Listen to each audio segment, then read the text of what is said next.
J'ai connu la bourse et j'ai commencé à investir en crypto. Et puis j'achète en masse du Facebook et j'achète en masse du Tesla. Wow. Tesla à moins de 100 $. x3. Et Facebook pareil. Facebook je l'ai fait à x2, x3 comme ça. Je suis pas sur une grosse perte.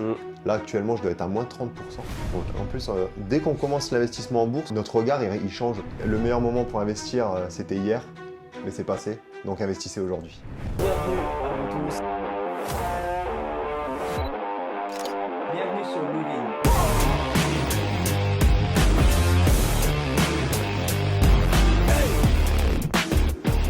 Bonjour à tous et bienvenue sur la chaîne Louvin. Aujourd'hui, nouveau podcast et j'ai l'honneur de recevoir un ami à moi qui est un ami investisseur. On est dans le même groupe d'investisseurs particuliers. Il s'appelle Nico et j'ai décidé de le faire venir tout simplement pour une raison spécifique. C'est que Nico est un aficionados de la bourse, tout comme moi. Il adore investir en bourse. Et en fait, ça me tenait à cœur de l'inviter, eh bien, tout simplement pour qu'il vous partage un petit peu son expérience. Peut-être également ses erreurs, ses échecs, mais également peut-être ses réussites. Moi-même, je ne connais pas totalement l'histoire de Nico concernant en fait toute son histoire d'investisseur dans la bourse. Donc ça va être très intéressant. Donc sans plus attendre, je vous présente Nico. Et puis bien sûr, je te laisse te présenter Nico. Bonjour à tous, merci Aurélien de m'avoir invité pour ce petit podcast dans un petit studio tout sympa. Ouais. Donc moi c'est Nicolas, donc comme tu disais je m'appelle Nicolas, moi j'ai 33 ans. Professionnellement je suis ingénieur de recherche, ingénieur en recherche médicale. Okay. Donc voilà, dans la biologie. Domaine qui me domaine qui me passionne, il faut être passionné de toute manière pour faire ce genre de boulot. Donc voilà, après niveau personnel, moi je suis pacsé, j'ai un enfant tout jeune, 7 mois. C'est vrai, c'était tout récent. Donc beaucoup de chamboulements dans ma vie récemment. Ouais. On aura l'occasion d'en parler d'ailleurs parce que ça induit, en fait ça joue forcément sur vos finances et investissements. Donc voilà, c'est intéressant. Et voilà, donc moi j'investis en bourse, j'investis également en crypto-monnaie et j'ai essayé de me focus dernièrement un peu plus sur l'immobilier. Okay. Et ça c'est plutôt work in progress. Ouais. Non mais on en parlera aussi parce que c'est intéressant. Donc en fait il y a beaucoup de choses, de toute façon la vie c'est ça va, ça vient, c'est bien sûr. Beaucoup de chamboulements. Et donc toi, t'es basé sur Paris?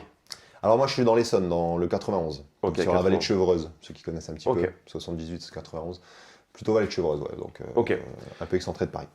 Et avant qu'on attaque dans le vif du sujet, donc aujourd'hui, biologie, ingénierie, c'est vraiment ce que tu veux faire toute ta vie plus tard, ou est-ce que tu as un rêve futur, peut-être en lien justement avec tes investissements? Ok, alors moi j'ai toujours été quelqu'un finalement qui...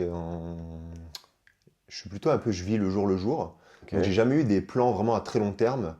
Mais en fait, dès que tu découvres un peu l'investissement, etc., tu te dis il faut voir long terme. Et il faut se focus long terme et du coup avoir des plans sur plutôt 10-20 ans. Alors que moi j'étais plutôt...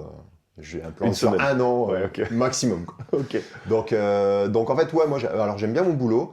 Franchement, ça se passe très bien. C'est un domaine très, très motivant. Donc j'ai pas cette pression de j'aime pas mon boulot, j'ai envie de partir de mon boulot. Ouais, ce qui est très important. Ce qui est important, voilà, ce qui est important pour le boulot. Et finalement, mettre en place des revenus passifs sur le côté en parallèle de cette activité, c'est ce qui me motive en premier. Après, plus le temps avance, plus je me dis que finalement, surtout avec l'arrivée du petit, etc., je passe énormément de temps au boulot. Bien sûr.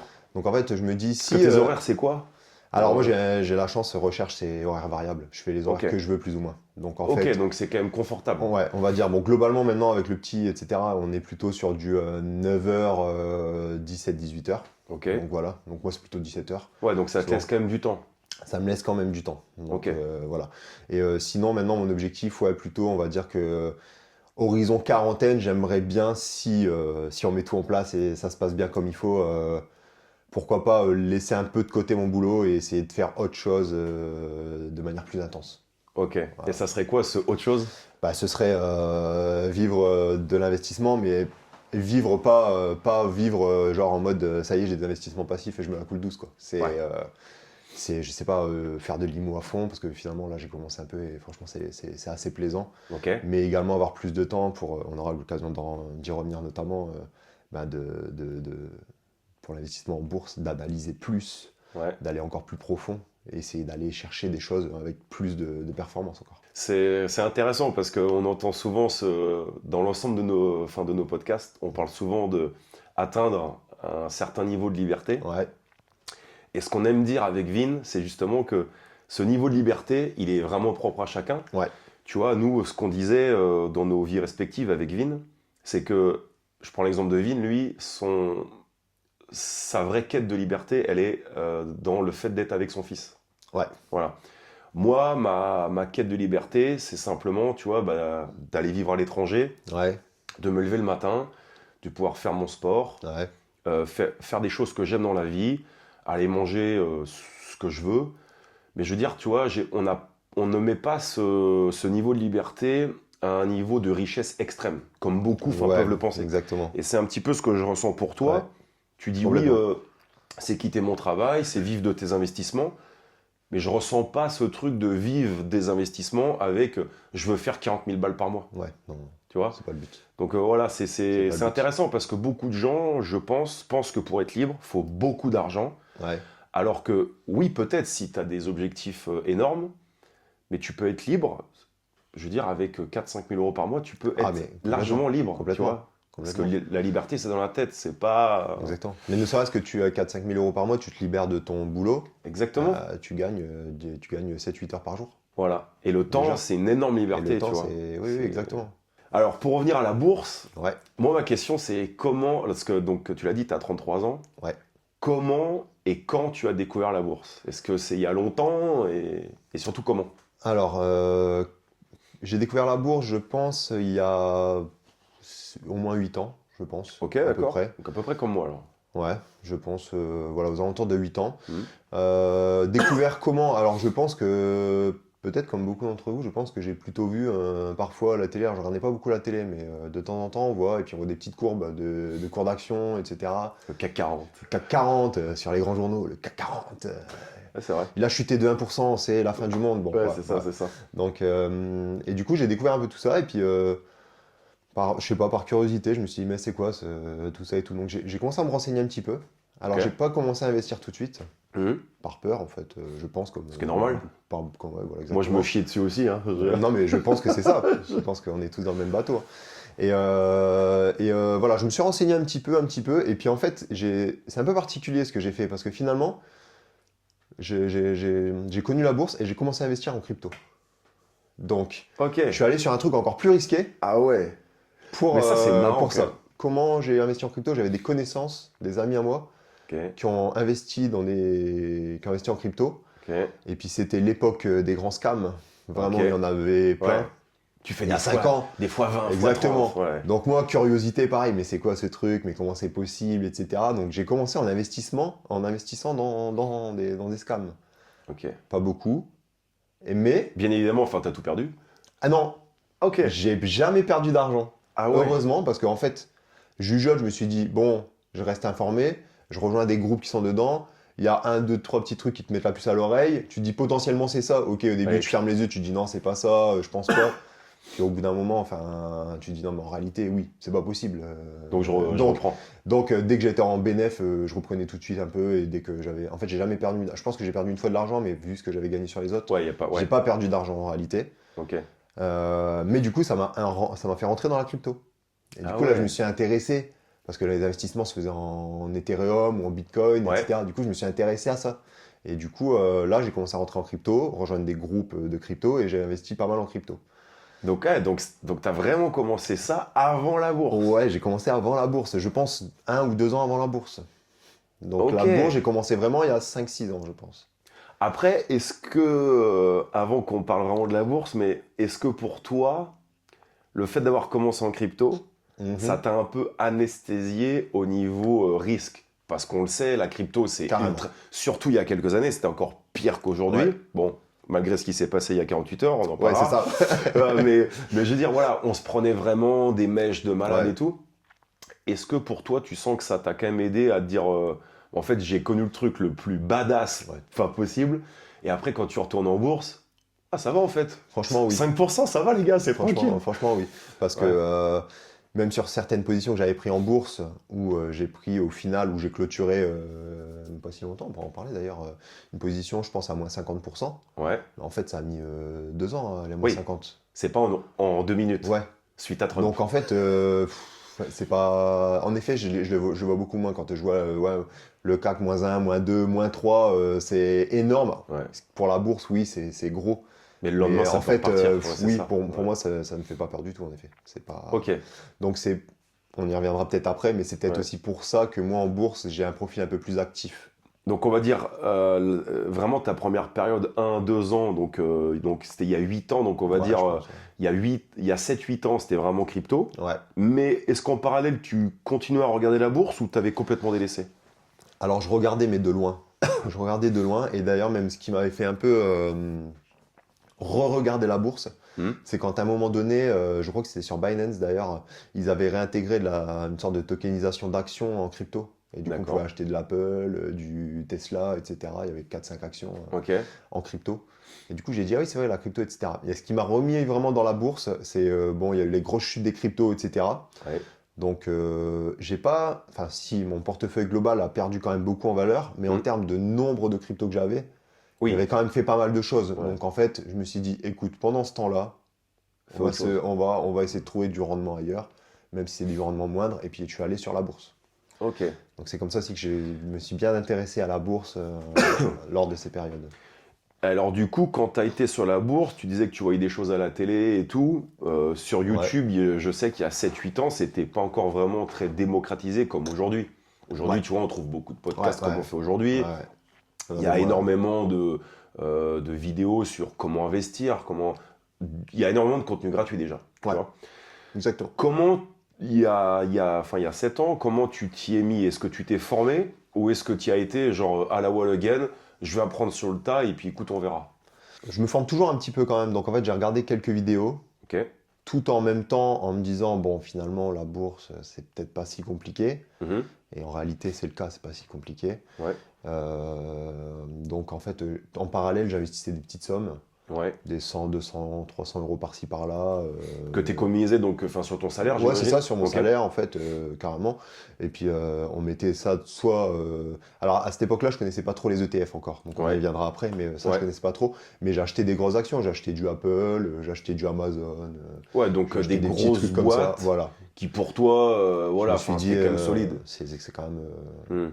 Surtout sortant de crypto, tu Oui, te dis, oui, bon, c'est oui. pas ça, c'est pas Apple qui va Amazon, prendre moins voilà. 50% d'une journée. Ce que j'allais dire. Apple, Amazon, ils vont pas prendre une mèche de 80%. Exactement. C'est pas possible. Voilà. Exactement. Le pire truc, c'est genre 9-10%. C'est Oui. déjà vu comme un crash en bourse. tu vois. Exactement. Donc, Exactement. ok. Et donc, pas spécialement formé. Tu as investi donc 100, 200, 300 balles. Tu les investis comment? Est-ce que tu es plus sur, justement, tu l'as dit, ce qu'on appelle le stop picking, Ouais. donc choisir des actions ciblées?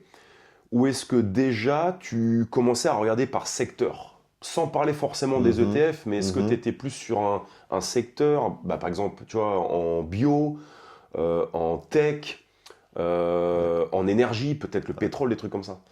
Alors en fait, j'avais fait un gros travail à ce moment-là, parce que j'aime bien vraiment faire les trucs. Quand je me mets dedans, je me focus un peu sur la chose. Et du coup, j'avais fait, j'avais fait des gros fichiers. Ok. Des gros fichiers Excel où j'avais pris, genre, je sais pas, les 20 plus grosses boîtes de différents secteurs. Ok. Et j'avais commencé En à sachant regarder qu'il n'y un avait pas de petit chat GPT, enfin, cette époque-là. peu. Ah non, Donc non, c'est non, à non, toi de non. chercher. Ah ouais, j'allais sur les sites, voilà, tous les sites qu'il y avait de bourse à l'époque, etc. Puis je regardais un petit peu et puis je me disais, bon, ça me parle déjà, première chose, ça me parle pas. Comme Ouais. ça, j'investis dans ce que je connais. Très bien. Première C'est chose. c'est l'une des premières Voilà. règles. Hein. Voilà, Ouais. c'est ça. Donc après, par la suite, avec plus d'expérience, tu peux aller sur des choses que tu connais moins, en te basant sur les chiffres, tout ça, mais c'est bon, c'est pas le Ouais, topic, je pense. Et du coup, voilà, investir dans ce qu'on connaît. Et puis tout de suite, alors la bio, en fait, je suis pas allé trop parce que tout ce qui est biotech et tout, c'est quand même pas, souvent c'est pas top en bourse. Tu as quand même des grosses boîtes de santé dans lesquelles tu peux t'intéresser, du Bien Sanofi, en plus, voilà, Cocorico, C'est Sanofi. Donc on Oui, peut, Sanofi, c'est très solide. voilà. Donc, mais en fait, ça reste quand même dépendant des recherches. Il y a un essai clinique qui marche pas, l'action Ouais. prend moins 10%. Donc, Ça, c'est très volatile, ouais. ouais, c'est un peu plus volatile. Donc voilà. C'est vrai. Mais sinon, chose sur laquelle je m'étais intéressé aussi pas mal, c'était les rates. Donc Ok. les sociétés immobilières en fait Oui, cotées en c'est bourse. une manière d'investir dans l'immobilier via la bourse. Exactement. Donc ça s'analyse complètement différemment, mais c'est pas mal, c'est sympa aussi. Tu te souviens des actions dans lesquelles tu avais investi justement en termes de rates? En rates, Ouais. Medical Property Trust. Ok, j'en ai. Ouais. Le fameux MPW. MPW. Voilà. Il y avait quoi? Il y en avait une très connue. Rate Income. Ouais, les rates, voilà, Rate Income. Ok. Donc celle-là. Et une troisième. Pareil, américaine. Ouais, américaine, je me souviens plus le nom. Du coup, plutôt sur stock picking et plus ou moins peut-être indirectement secteur. Parce que j'aimais bien la tech. Ok. Donc en fait, crypto, Ouais, parce que la tech, je ouais, pense voilà, que dire. ça me parlait aussi. Ouais. Et puis c'est des marques, enfin maintenant aujourd'hui tout le monde a des iPhones, on Ah va ouais. tous sur Amazon, on utilise tous Google, enfin Ah, complètement. donc la tech c'est vraiment quelque chose Bien sûr. qui m'a attiré un peu plus au début. Après en effet c'est un peu, en fait ça rejoint un peu le côté peut-être crypto où on dit c'est les techs qui sont peut-être un peu plus volatiles, mais c'est là où tu vas chercher potentiellement Et plus c'est de le cas rendement. aussi, mais oui, bien sûr. Donc voilà. C'est ce que je disais justement dans ma formation, c'est que la tech, il y a plus de rendement à aller chercher, mais aussi plus de risques. Tu sais, c'est toujours Ouais. ce fameux RR, quoi. Exactement. Effectivement, tu vas sur des rates, tu vas pas faire un x2. Non. Voilà. Maintenant, il y a aussi plus de stabilité en termes de dividendes également, on va y venir. Exactement. Mais c'est vrai que t'achètes du Amazon, il n'y a pas de dividende, quoi. Ouais. Mais Globalement les techs il n'y a pas de dividende. voilà. Mais par contre, le cours de l'action peut faire que, oui. Tu peux faire un x2 sur X années, mais effectivement, il faut accepter cette volatilité. Mais c'est vrai que j'aime ce que tu as dit, parce que c'est exactement ce que j'explique aux gens, ce côté, tout le monde autour de toi a soit un Samsung, soit un iPhone, tout le monde commande au moins une fois par mois sur Amazon. Ouais. Pourquoi ne pas avoir des actions de ces choses que tu utilises au quotidien? La preuve que tu l'utilises, les gens l'utilisent, donc... Pour moi, c'est quand Mais même... en fait, c'est complètement ça. En fait, en plus, dès qu'on commence l'investissement en bourse, en plus, qu'on commence vraiment à s'intéresser, en fait, on regarde notre vie, notre regard, il change. C'est-à-dire qu'on regarde, on regarde tous les magasins. Ouais. On regarde, ah tiens, il y a un Costco ici, je savais pas, mais c'est américain, c'est marrant, mais il y ça. a des trucs comme ça. Netflix. Et du coup, ça ressort. Netflix. Tout le monde a un compte Netflix, Exact. quasiment tout Moi, le monde. je voyais des potes qui gagnaient, qui gagnaient quand même pas mal bien leur vie, et puis je les voyais tout claquer chez Louis Vuitton. Voilà. Et je leur disais, mais au lieu d'acheter une fringue Louis Vuitton, achète-toi une action Louis Vuitton. Mais qu'est-ce que tu racontes? Voilà. Non seulement l'action monte, Voilà. il y a même un peu de dividende. Oui. C'est pas ouf, mais il y a quand même des dividendes. Et en plus, 0,5%, tu peux même faire partie du club des investisseurs LVMH. Ouais. Et je crois que c'est moins 40% sur le champagne, sur le truc. C'est possible, il y a des trucs. Ouais, mais les gens le savent pas. Non. Les gens le savent pas. Et du coup, en fait, c'est intéressant de regarder ça parce qu'en fait, on voit un peu les trends aussi qu'il y a. Tu vois, quand j'ai vu que finalement, la trend globale, elle est représentée dans votre entourage. Il y avait moi l'époque où j'étais plus jeune, où tout le monde s'habillait en Gucci. Ouais. Et maintenant, je vois plus personne en Gucci. Et en effet, parce que Gucci va pas bien. Enfin, en fait, c'est corrélé finalement. C'est ça. Et tu verras qu'à un moment, ça va revenir un peu. Oui. Et ça y est. C'est reparti. Notamment, on le voit avec Kering, qui commence à, je sais pas, si tu suis un peu Kering, mais qui reprend pas mal. L'action, elle a pris 70% en 3 mois, je crois. Alors qu'elle était à la cave, tout le monde. Et comme d'hab, c'est quand tout le monde dit que c'est à la cave, qu'au final, c'est un peu les. Ok. Kering, derrière, on pourra en reparler parce que je pense que c'est l'une des actions où je sais pas quoi en faire, je sais plus quoi en faire, j'en ai eu, j'en ai plus, j'ai vendu, mais pas. Et c'est notamment celle-là où il y a un petit moins 50% qui s'est passé par là. Ok, voilà. Tu vois, c'est marrant. Intéressant. C'est marrant que, tu sais quoi, on va en parler. Ok. Parce que je savais pas que tu en avais. Ouais. Et moi, dans mon PEA, donc dans mon plan d'épargne action, donc à bien différencier pour ceux qui connaissent pas avec un CTO qui est un compte titre ordinaire. Nous, le PEA nous permet de défiscaliser, puisque on ne paye pas justement, d'impôts sur nos plus-values pendant un certain nombre d'années. J'en ai justement dans mon PEA, et effectivement, pour être très honnête avec toi, j'étais à moins 56%. Ouais. Puisque j'avais un PEA. Tu l'avais acheté à combien? À 410. Et j'ai acheté à 400.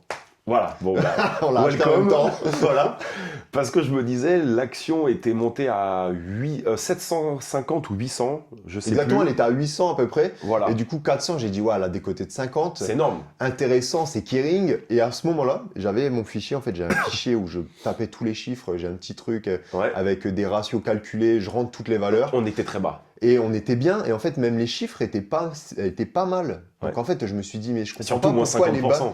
Pourquoi elle est si basse alors que les chiffres sont pas si mauvais que ça? Ouais. Il y avait en fait l'histoire Kering qui traînait derrière, Gucci qui traînait derrière. Ouais. Le directeur artistique aussi. Exactement, mais pourtant, les chiffres étaient quand même bons. Ouais, et puis ça reste quand même des grosses marques. Donc ça reste des grosses marques, donc j'ai bug à ce moment-là. Ouais, bah pareil. Et je m'étais dit, franchement, voilà, j'ai fait le coup du siècle. Oui, Moins parce qu'en plus, 50%. à un moment donné, ça a remonté. Ouais. Rapidement, on a pris 20%, je crois, et puis J'ai après, dit c'est là, reparti. moi, je te le dis, hein, parce qu'en plus, j'ai mis le paquet, j'en ai acheté. Parce que moi, quand je fais les choses, je les fais pas à moitié. Ouais, je sais. Et voilà, j'en ai acheté 38. Ouais, ok. Boum, j'ai appuyé sur le bouton bas, et bon, 38 x 410, ça fait moment. déjà une petite somme quand même. Et je me suis dit, cuir moustache, bibiche, je me régalais. Moins 52%. Ah ouais, ok. Ouais. Et ouais, on est tombé à 200, non même 170. Ouais, c'est en des On plus est bas, tombé même. à 170, donc là je vous raconte pas le délire. Et moi, j'ai hésité Et, à racheter vraiment à ce moment-là. Hein. Ouais. Mais je me suis dit, bon, c'est une ligne rouge. Bah, moi j'avais plus de thunes de toute façon sur Ouais, le PEA, puis de toute façon, mais- j'étais en mode, bon. Mais là aujourd'hui, elle a repris de ouf, on est à 280 ou 290, je crois. Ouais, parce qu'ils ont changé le. Non, je dis des conneries, on est repassé à plus de 300. Ah ouais. On est repassé à plus de 300. Puisque je suis je suis à moins 21%. Ouais.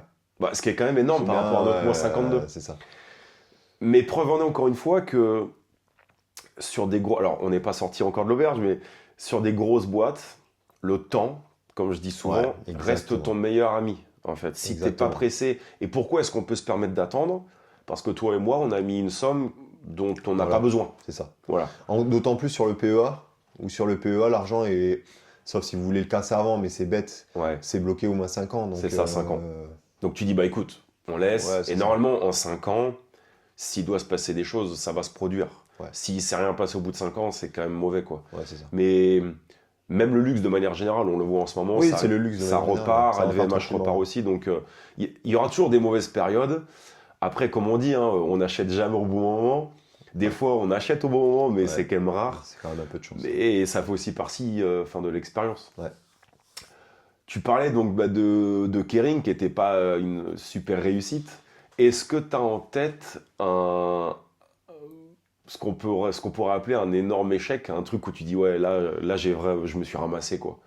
En bourse, Kering en fait partie, je pense. Ouais. Parce qu'en plus, après, des fois, c'est juste la loi du pas de chance aussi. Hein. Enfin, Ouais, je veux ouais. dire, on a acheté, les chiffres étaient bons. Ouais. Du coup, on était arrivé, c'était descendu à 170, c'était remonté vers 230, etc. Puis je me dis, bon, cette ligne-là, elle est à moins 50. Bon, c'est vrai qu'elle m'embête un peu, mais bon, j'ai envie de la garder. Bon, je ressors les chiffres. Du coup, je me suis refait une mise à jour des chiffres, etc. Ok. Et là, je me suis dit, en fait, la ligne a changé. Et en fait, les chiffres n'étaient plus si bons que ça. Ouais, ok. Ici, sur les dernières années, etc. Et du coup, j'ai dit, ok, bon, j'avais une autre opportunité sur une autre action qui me semblait pas mal à ce moment-là. Et du coup, j'ai fait, bon, je coupe ma ligne Ok. et je réinvestis ailleurs. Voilà. Entre Ouais, deux, donc ils ont ça, changé ouais. ils ont changé de directeur, ils Ils ont ont fait mis, ceci, j'entends à la radio, je fais, super, j'ai vendu il y a une semaine. Je dis, en plus, il est bien, donc bon, il y a des chances que ça reparte. Et en effet, c'est reparti. C'est reparti. C'est sûr que j'aurais finalement surperformé ce que j'ai acheté là. Oui. Mais bon, c'est pas grave. Je pense que c'est une erreur, mais Ouais. Après, c'est intéressant ce que tu dis parce que il y a quelque chose qu'on a beaucoup de mal à faire. Et lorsque je dis on, je me mets Ouais. dedans. C'est de savoir couper Ouais. à un moment et de dire ok, je suis trop en perte. J'ai une somme qui est encore assez conséquente et je peux peut-être aller extraire de la performance autre part. Ouais. Parce que je ne vois plus de surperformance dans ce que j'ai acheté. Ça comporte toujours un risque, t'en es la preuve. Ouais.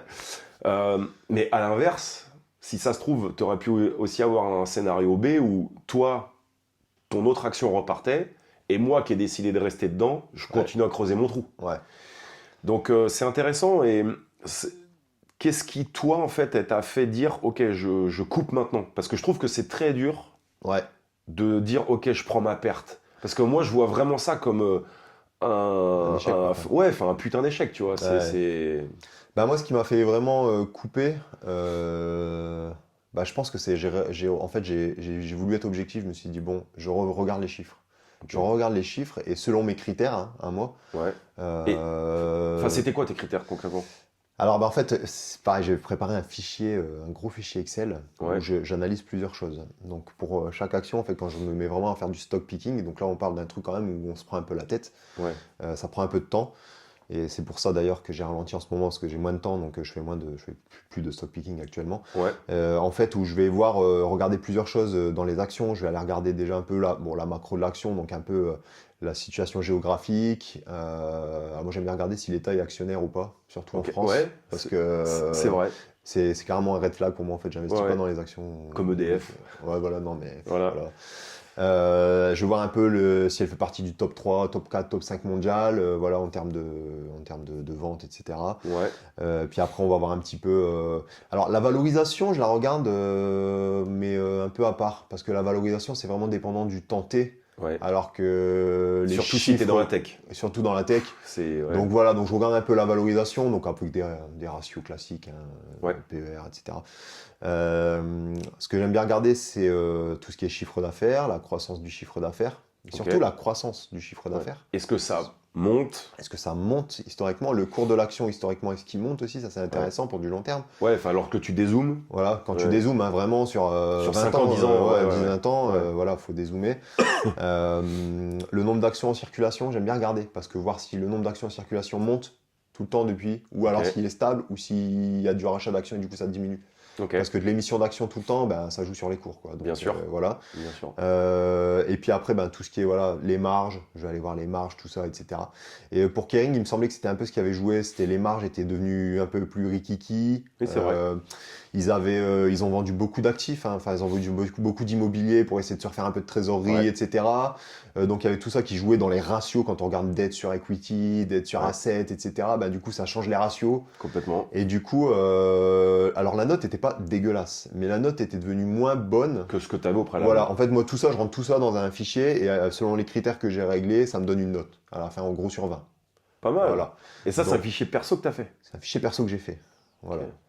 Là, les gars, faudrait le vendre. Là, les Que gars. Ouais, je pourrais. Franchement, Ouais, pourquoi pas, c'est mais pas mal, j'hésitais, quoi. mais il faut le temps de mettre tout ça en Ouais, place. mais Mais pourquoi pas, j'y pensais justement. Ouais. Mais après, si jamais tu le veux, je pourrais te le. franchement, ça, te le ouais, passer je comme regarderai ça. parce que je savais pas que tu avais ça. Si, Ça si. serait intéressant de Voilà. regarder, ouais. Et du coup, j'aimerais bien en plus le partager parce que tout est discutable. Bien sûr. Donc les ratios, moi je suis pas d'accord, là je suis d'accord. je suis pas d'accord. Ouais, ouais, complètement. Donc voilà, et du coup, voilà, Kering à l'époque, c'était noté 16, je crois, et puis là, elle était passée à, je sais pas, 12, 13. Ouais, ok. Donc je d'accord. me suis dit, bon, c'est pas top. Du coup, j'ai dit, dans ce cas, il y a des éléments de base de cette action qui me font penser que je l'aurais pas acheté à ce moment-là si elle était comme ça. Ok. Donc j'ai plus de raison de la garder. Ce que je trouve intéressant, c'est ça, c'est savoir couper par moment Ouais. et pas s'entêter à se dire non mais je l'ai, ça va le faire. Ouais. Et au final, ben, C'est ça. tu peux tout perdre quand même. Après, ça nous donne tort ou ça nous donne raison. Ouais, Donc, ouais. Attention, voilà. faut prendre un chemin. Hein. Exactement. Il y a un moment. Donc, moi, si je peux te dire, il y a un deuxième échec, je pense à ça maintenant, Ouais. qui est encore en cours parce que j'ai pas coupé ma position. Ok. Et en fait, c'est sur Stellantis. Donc, Ouh, je oui, suis pas sur une grosse perte. Mm. Là, actuellement, je dois être à moins 30% Ok. parce que j'ai acheté pas cher. D'accord. Mais j'étais monté à plus 80% à un moment donné. Un truc comme Ah ça. là là. Et du coup, en très rapide en plus, en moins d'un an. Et là, tu te C'était 6 dis mois. pourquoi? Et en fait, j'ai dit, bon, je le garde. Non, mais je le gardais jusqu'à là, il n'y a pas de souci. Et après, j'ai entendu les problèmes des moteurs, des 1 litre de PureTech. Et ça a plein de dévissé problèmes. très vite. Hein. Et ça a dévissé, voilà. Mais ça a dévissé. Et moi, j'ai entendu ces problèmes, ça n'avait pas encore trop dévissé. Et j'ai dit, c'est pas grave, c'est Stellantis, ça va le faire. En fait, non. Là, Ouais. maintenant, je suis à moins 30. Tu vois, c'est ouf. Donc, Plus 80, moins 30, c'est énorme. et pour la petite anecdote, j'ai perdu la semaine dernière mon moteur 1 litre de PureTech. Ma voiture morte. Donc, elle me coûte très cher, cette action. La voiture C'est vrai, morte, ouais. vendue à 1000 balles parce que je peux rien faire. Et là, je dois racheter Ah une. Quoi. ouais. Donc voilà, pour la petite anecdote. Non, mais c'est ouf quand même. Tu vois, plus 80, moins 30. J'ai fait confiance à Stellantis, Ah même ouais. dans la voiture. Non, mais J'aurais c'est pas dû. clair. Ah ouais. J'ai pas vendu la voiture non plus, je le savais, on me l'a dit. Et j'ai dit non, ça va le faire, je vais aller jusqu'à ce qu'elle meure. Je pense que j'en ai encore pour 4-5 ans. 6 mois après, morte. Juste pour C'est mettre en intéressant. parallèle Ouais, ouais. action, vraie vie. Ouais, ouais, Et ouais, en fait, il y a complètement. des corrélations. Et si tu avais, à l'inverse, une super réussite que tu aurais faite en bourse, il y en avait une à vraiment à ressortir. Ah bah je pense que une en bourse, en fait c'était dans la tech aussi hein, où j'ai acheté, Ouais. je vais peut-être en dire deux, j'avais acheté à un moment donné, c'était il y a plusieurs années, là, 3-4 ans je crois, où la tech c'est mort, tout va au trou, ben, en même temps que les cryptos, tout va Ouais. au trou, la tech c'est mort, c'est fini la tech, etc. Très bien, c'est fini la tech pour vous. Moi, j'aime la tech. Moi, j'y J'y crois. vais, ouais. Et puis, j'achète en masse du Facebook Ok. et j'achète en masse du Tesla. Waouh. Tesla à moins de 100 $. Ah ouais. Revendu. Aujourd'hui, elle est à plus de 400, je crois. Ouais, et Ouais. je l'ai revendu moins d'un an après, que ça avait remonté. Je crois que j'ai revendu à plus de 300 $. x3. x3. Et Facebook, pareil. Facebook, je l'ai fait à x2, x3 comme ça en moins d'un an. Ce qui est. Enfin, on peut quand même le préciser, ce qui est juste incroyable en bourse. Oui, ce qui Autant en est crypto, énorme. un x2, Oui, oui. ça arrive tous les jours sur quelque chose. Exactement. En bourse, un x2, Ouais. on parle de 100% de Ouais, plus-value. c'est C'est juste énorme. C'est énorme. C'est énorme. Il y en a, ils mettent 15 ans Ouais. à faire ça. Et, Si et tu toi, prends- tu l'as fait en moins d'un an. Exactement. Si tu prends la moyenne de base du S&P 500 annuellement, c'est 10%. Donc là, Voilà. en un an, vous faites 10 ans, Ouais, c'est juste plus ou dingue. moins. Donc en fait, Ouais. c'est fou. Donc en fait, là, comme j'ai été... Et en fait, ça s'est bien goupillé parce qu'à ce moment-là, je changeais de CTO. Ok. Et du coup, plutôt de transférer et prendre des frais, j'ai dit, je vends tout. Ah, ok. Donc ça m'a permis de vendre, de Et de- prendre un choix plus Ouais. facile de vendre parce que je Ouais. sais pas si je pense que j'étais vraiment dans l'optique de vendre, mais ça m'a permis de vraiment changer, de tout vendre. Et j'ai tout vendu et j'ai pas racheté sur mon nouveau CTO en fait. Ok. Donc après bon, ça a descendu etc. Mais je suis pas rentré dedans pour l'instant. Les actions tech que j'ai actuellement, j'ai du Microsoft Ok. et du Google. Ouais, donc Visa peut-être, je sais pas si on peut l'inclure de dedans. mais l'action. c'est plus dans le Ouais, financial un ouais, peu, mais c'est plus finance. Ouais. Mais voilà, mais encore une fois, enfin, tu te prends pas Ouais, la tête, c'est ça. tu prends des leaders. Microsoft, Mastodonte. Ouais. Non, Puis mais- c'est une marque qui me non, mais- parle, enfin franchement. Ah ouais, complètement. Non, Et mais du comme Apple aussi, Google. on a du Apple aussi, on a du Apple. Même Ouais. Madame a du Apple, parce que Madame investit en bourse, Ok. parce que je lui ai expliqué simplement, Ouais. et ça l'a parlé. Elle veut pas faire de crypto, elle veut pas en entendre parler, parce Ouais. que ça lui parle pas. Ouais. Elle a Comme raison, beaucoup. ça lui parle pas, elle a pas Ouais. envie. Par contre, oui, je crois que la première action qu'elle a achetée, c'est L'Oréal, parce que ça lui parle.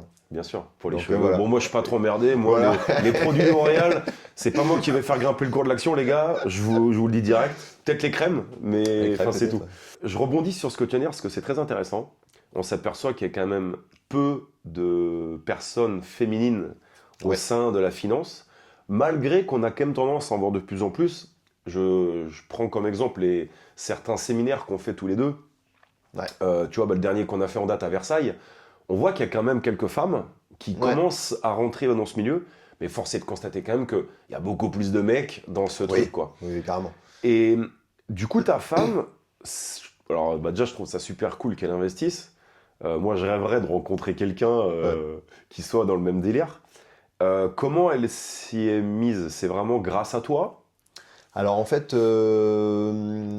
ouais, c'est quand même grâce à moi qu'elle s'y est mise parce que c'est moi qui lui ai parlé de ça, etc., qui lui fait Ok. montrer. Donc, et puis quand on a fait la formation, on a suivi quelques petites formations bourse, Ok. et ben on les a suivies ensemble en fait finalement, Ok. plutôt les bourses long terme, etc. Donc très simple. Donc elle, l'ETF, ça lui parle. Donc Ouais. des fois c'est drôle maintenant parce qu'elle parle et puis des fois elle me sort des trucs, mais ouais, mais regarde là le chiffre là il est pourri. Ah oui, c'est vrai, t'as raison. Donc tu vois, c'est marrant. Donc c'est intéressant. Et en fait, en plus, souvent les femmes elles sont plus mesurées dans leur choix. Ouais, je suis Donc complètement elles d'accord. sont un peu moins risquées. On va être honnête, nous les mecs, on est quand même un peu plus Ah oui, bah, bourrin. c'est ça. Non mais vas-y, enfin ça va le faire. C'est Puis ça. des fois elles nous disent non mais arrête là, Ouais, tu c'est te ça. trompes. C'est ça.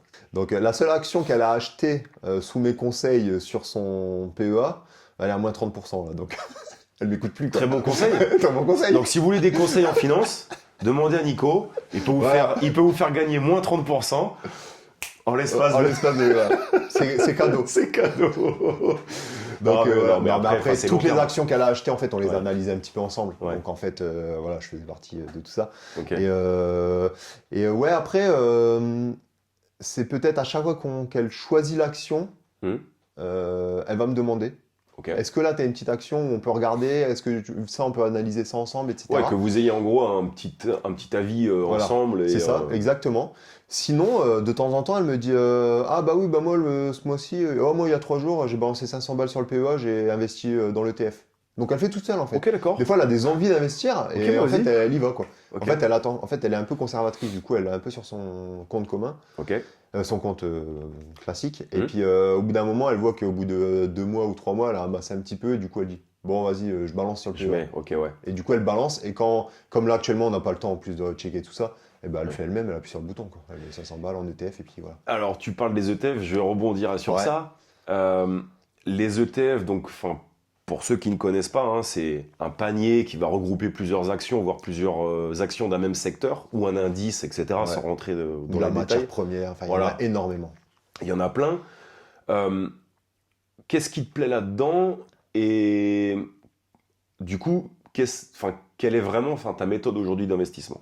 Alors, les ETF, je trouve que c'est une excellente chose.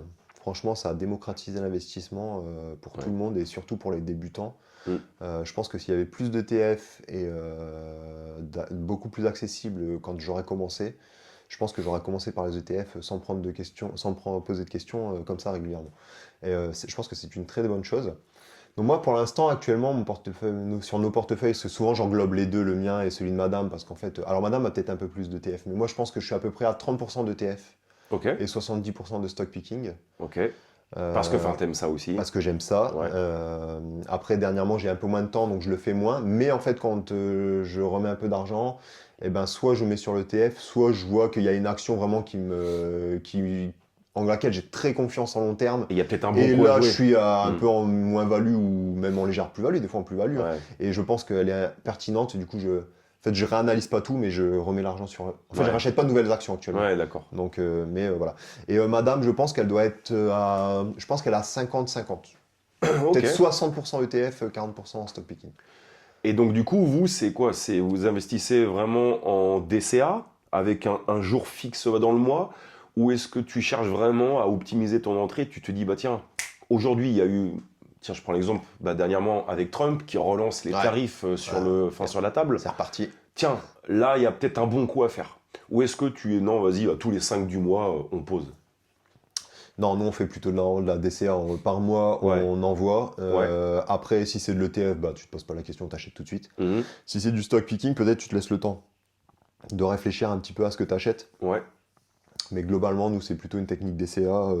Et je pense que c'est ce qui est le mieux en vrai. Ouais, c'est ce qui est le mieux. Après, moi, ponctuellement, si j'ai un peu d'argent qui traîne de côté et que je vois qu'il y a une bonne occasion, Ouais, je fais un virement et Ok. j'envoie l'argent. Mais c'est plus rare. Du coup, Madame, plutôt investissement. Enfin, on est plutôt sur 80% DCA. On investit en DCA tranquillement. Et puis voilà. Et ce que tu disais, c'était que les chiffres, c'est ce que les chiffres disaient en fait eux-mêmes. Le DCA est plus. Alors, il faut faire attention parce que les chiffres disent le DCA, ok, mais souvent, comme la bourse finalement à long terme monte, Oui. et ben parfois, pour ceux qui ont une grosse somme d'un coup, Oui. et ben c'est finalement, peut-être contre-intuitif, mais c'est Appuyé. plus performant Ouais. de tout balancer d'un coup. Ouais. Pour des gros tickets, je suis d'accord. En fait, le gros problème, c'est juste psychologique. Ouais.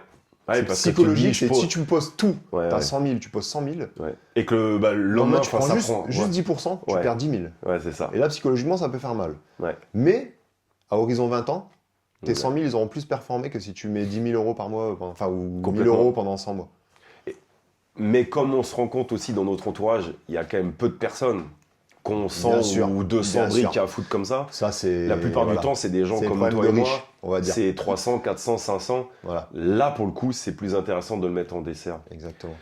Et du coup, parce qu'il existe une multitude de plateformes, pour créer, des CTO. D'ailleurs, c'est ce qui pose Tu beaucoup de utilises quoi, questions. toi Hein. C'est ce qui pose beaucoup Toi, de- tu privilégies quoi? Alors, déjà, il faut voir ce que vous voulez acheter. C'est-à-dire, déjà, PEA ou CTO, la première question. Moi, je pense qu'il faut avoir les deux. Ouais, Ça, c'est mon avis. je suis complètement d'accord avec toi.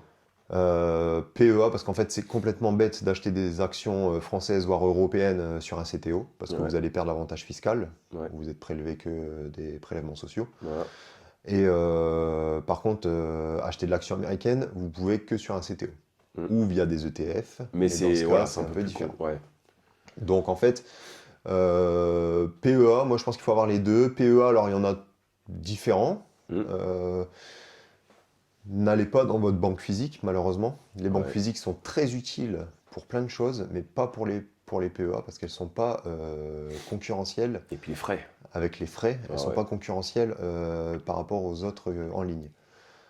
Fortunéo, Bourse Direct. Ouais. Il y en a une troisième, je pense, qui est assez connue. Moi, j'utilise Bourse Direct. Ouais, Bourse Direct. Moi, j'utilise Bourse Direct aussi. Bah, voilà. CTO, c'est pareil, il y a plein de nouveaux de néo-courtiers là, qui sortent, qui font assez fureur. Alors, je ne sais pas quoi en penser. Ils ont des frais vraiment intéressants, notamment Trade Republic, on peut parler Ouais. de ça. Ouais. Donc, je pense que ça peut être pas mal.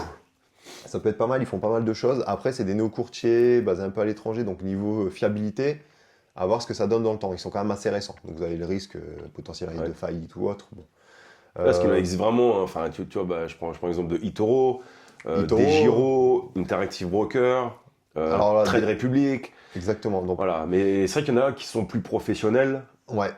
Que d'autres. Ouais. Moi, je conseillerais, en réalité, je conseillerais soit DesGiro, soit IBKR, enfin Interactive Broker. Moi, je suis chez Interactive Broker. Ouais. Le problème d'Interactive Broker, ce qui n'est pas un problème, c'est peut-être que l'interface est un peu plus C'est très compliquée. professionnel. C'est un peu plus professionnel. C'est en anglais, c'est un peu plus professionnel, mais c'est une société qui est cotée en bourse. Ouais. Donc en fait, c'est une société qui existe depuis des années et des années, qui est très sérieuse, qui est cotée en bourse. Donc on a le rendu de tous les comptes. Et les institutionnels utilisent IBKR. Ah oui, et sur IBKR, tu trouves tout. Et il y a tout. Vous avez Toutes vraiment les accès à actions. tout. Ah ouais. Même des ETF qui sont très très... Ouais. Après, est-ce qu'il faut aller jusque-là C'est pas une nécessité. Non, Je non, pense bien que sûr. DesGiro déjà, c'est très bien. Et les deux avantages de DesGiro et IBKR qui sont très importants, c'est qu'en fait, quand vous allez toucher vos dividendes ou quand vous allez envoyer vendre vos actions, si vous paramétrez mal, et c'est des fois le problème des autres plateformes, c'est qu'en fait, vous allez manger des frais de change à chaque fois. C'est-à-dire que vous avez des actions américaines, vous les achetez en dollars. Vous vendez l'action, et même sur DesGiro, si vous n'avez pas programmé votre compte en US, un deuxième compte en US, automatiquement, il vous le repasse en euros. Ouais. Ce qui est bête, parce que vous allez repasser en euros pour acheter une action américaine que vous allez repasser en dollars. Donc là, vous mangez double frais de transaction, double frais de gestion, en fait, pour frais de change, pour rien. Et même pour les dividendes. Donc il faut faire attention à ça. Si vous êtes chez DesGiro, pensez à activer votre compte en dollars. En dollars, ouais. Après, comme on disait, le gros avantage que je vois, moi, dans les brokers comme Trade Republic, c'est la facilité pour des néophytes et des débutants. C'est pour ça. Je pense que, de toute façon, tant que vous n'avez pas des énormes montants, je pense que Trade Republic, eToro, ce genre de plateforme, c'est super facile d'utilisation. Tu mets en place ton DCA, t'as rien à faire. Ouais, c'est très très bien. Ouais, et bien. Franchement, pour un débutant, il n'y a pas beaucoup de boutons. C'est simple, tu peux pas te planter. Non. On va dire pour un débutant, eToro, Trade Republic, c'est très bien. Très bien, ouais. Et pour des personnels avancés, DesGiro, IBKR. Après, si vous êtes débutant avec beaucoup d'argent à investir d'un coup, j'irai quand même sur les plateformes un peu plus sérieuses. Bien sûr. Et tu parlais tout à l'heure, on a parlé rapidement des dividendes. Ouais. Est-ce que pour toi, c'est quelque chose que tu vas regarder ou au contraire, tu considères que les dividendes, pour l'instant, je m'en fous un peu parce que j'ai pas une somme d'argent très importante? Alors moi, j'ai jamais trop regardé ce qu'on appelle un peu la stratégie dividende, investir dans des actions bon dividende, sérieux, etc. Mais c'est quand même quelque chose que je regarde quand j'achète les actions. S'il y a des actions qui m'intéressent, je vois ça un peu comme un plus. Et c'est quelque chose, les dividendes, qui s'analysent quand même, mine de rien, parce que le payout ratio, donc en fait le pourcentage d'argent en RAB qu'ont les entreprises et qui distribuent aux actionnaires via les dividendes, ce qu'on appelle le payout ratio, il est important de regarder quand même, parce qu'une société qui distribue 80, 90, voire des fois plus, 100, 110, 120, c'est pas normal. Donc là il y a un problème, de gestion. Sauf chez les rates. Les rates sont particulières, c'est normal. Bien sûr. Donc voilà. Donc je regarde un peu ça, je regarde le pourcentage de dividendes, mais ouais, j'avais regardé quand même, on a tous regardé, je pense, à un moment donné, combien il faut pour avoir autant par mois, etc. Donc parfois, c'est vrai que si on regarde des fois une action qui donne, je sais pas, 2-3% de dividendes, on est découragé, on se dit, il faut 1 million pour avoir 2 000 euros par mois. Quoi. Exactement. Donc tu te dis, bon, laisse tomber, ça sert à rien. Ouais. Mine de rien, surtout, les dividendes, je trouve, surtout au sein du PEA, peuvent être intéressants parce qu'ils ne sont pas imposés tant qu'ils restent dans le PEA. Donc en fait, ils peuvent être réinvestis à 100%. Et tu as des boîtes quand même, je pense à Total Energy. Ouais. C'est pas dégueulasse. Hein. Non, t'es dans les 4-5%, je crois, suivant les années. Selon le cours de l'action aussi. Voilà. C'est pas dégueulasse quand même. Hein. T'arrives à trouver du 4-5. Ouais. T'as des bonnes boîtes françaises qui te distribuent des dividendes. Bien sûr. Pas trop mal, ouais. Donc c'est intéressant. Donc à voir, parce que oui, cet argent-là que tu récupères, tu peux le réinvestir directement à 100%. C'est vrai que quand c'est sur CTO, on se mange la taxe entre deux de 30%. Peut-être 36 bientôt. Arrête. 30%. Donc de 30%. Et du coup, c'est vrai que ce qui est un peu... parfois, certains ont finalement pas des gros salaires ou ont un peu d'argent de côté, mais ils ont beaucoup en investissement sur CTO. Et si vous touchez, je sais pas, un mois 1000 euros de dividendes, enfin sur une année, vous touchez 10 000 euros de dividendes, bah, vous avez quand même 3 000 euros à payer aux impôts. Ouais. Qui sont dans votre dividende, donc soit dans votre CTO. Donc soit il faut les sortir, soit il faut les avoir en cash sur son compte. Ouais. Donc des fois, ça fait un peu... voilà, mais...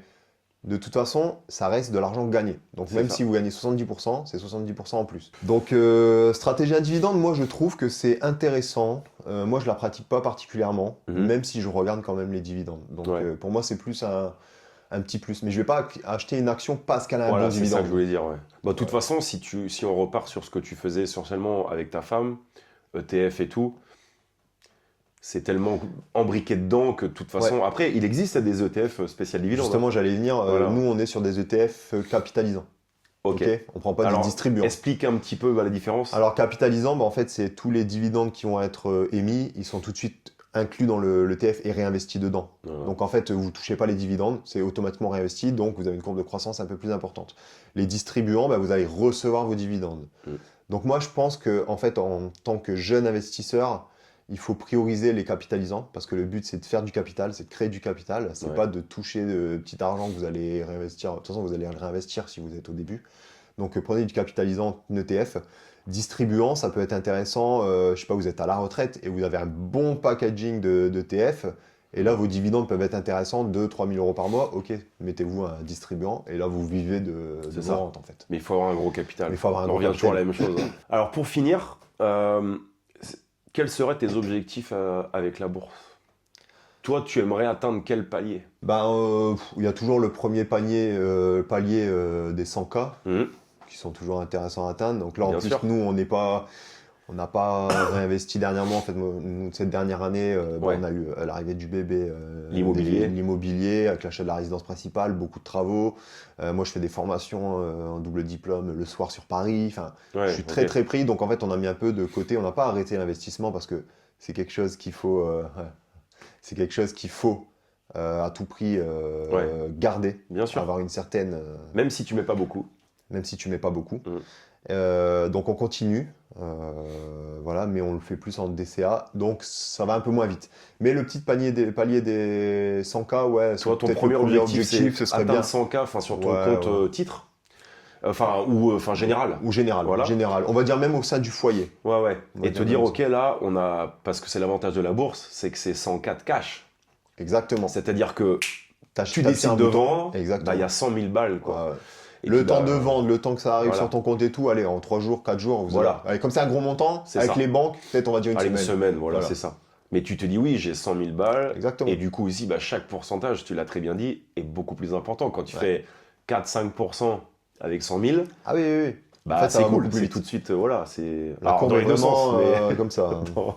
Mais en fait, c'est souvent les gens, en plus, ce qu'ils disent, ceux qui ont déjà des plus gros patrimoines, ils disent, après ils disent même le plus million, c'est le plus dur. Ouais. Après, ça va plus vite, mais les premiers 100K, c'est plus dur, parce qu'après, les intérêts composés font que c'est ça, tout va plus vite. Là, ça va plus vite, mais en fait, c'est pas inatteignable, parce que si vous commencez tôt, et ça, c'est des preuves, c'est des chiffres qui parlent, si vous commencez tôt à 20 ans, mais c'est clair. Même avec 100 euros par mois. À 35 ans, c'est... À 35 ans, vous avez beaucoup. À 60 ans, vous avez 1 million. Ah ouais, non, vraiment, mais largement. Vraiment. Mais c'est cette discipline de le tenir. Cette discipline de le pendant tenir. 40 ans. C'est ça. Et c'est, voilà, faut se dire que c'est de l'argent qu'on n'a pas besoin. Ouais, c'est ça. Okay. J'aime pas dire c'est de l'argent qu'on est prêt à perdre. Non. Jamais prêt à perdre de l'argent, mais c'est surtout en bourse. Normalement, si tu fais les choses comme tu l'as dit avec des ETF, normalement, tu la perds pas. Voilà. Stop picking, c'est différent, mais de l'ETF, je vois pas comment tu peux perdre, à moins de le monde s'écroule, tu vois. Oui, c'est ça. Enfin, je veux dire, le monde s'écroule, on est en guerre mondiale, on a autre chose à penser que notre argent, je pense. Exactement. Tu vas juste penser à toi et puis à ta famille. Exactement. Eh ben, j'espère que cet épisode vous aura plu. Encore une fois, il y a encore plein de questions qu'on pourrait poser et que j'aimerais poser à Nico, mais bon, là, je vois, on arrive quasiment à 1 heure déjà. J'aimerais que tu conclues ce podcast sur qu'est-ce que tu aimerais délivrer à des jeunes ou à des débutants qui peut-être ont peur ou qui hésitent encore à se lancer. Si tu avais, on va dire, entre 1 et 3 conseils, très succinctement en 2 minutes. Ok. Alors moi, je dirais, premier conseil, c'est démarrer. En fait, il faut démarrer. Il faut démarrer le plus tôt possible. Peut-être J'en ai pas parlé tout à l'heure, mais peut-être c'est l'une de mes plus grosses erreurs, c'est d'avoir pas commencé plus tôt. Mais on se dit tous la même chose. Ouais. Donc je pense qu'on commencer plus tôt, même avec 50 €, je vous assure, 50 € sur un ETF. Les ETF, ça coûte 15 €. Vous pouvez en acheter plusieurs. Il faut commencer tôt en fait. Même avant de se former plus profondément, allez-y, ETF. Vous regardez 2-3 vidéos sur YouTube qui vous forment un peu sur les ETF. Et voilà. Deuxième conseil que je donnerais,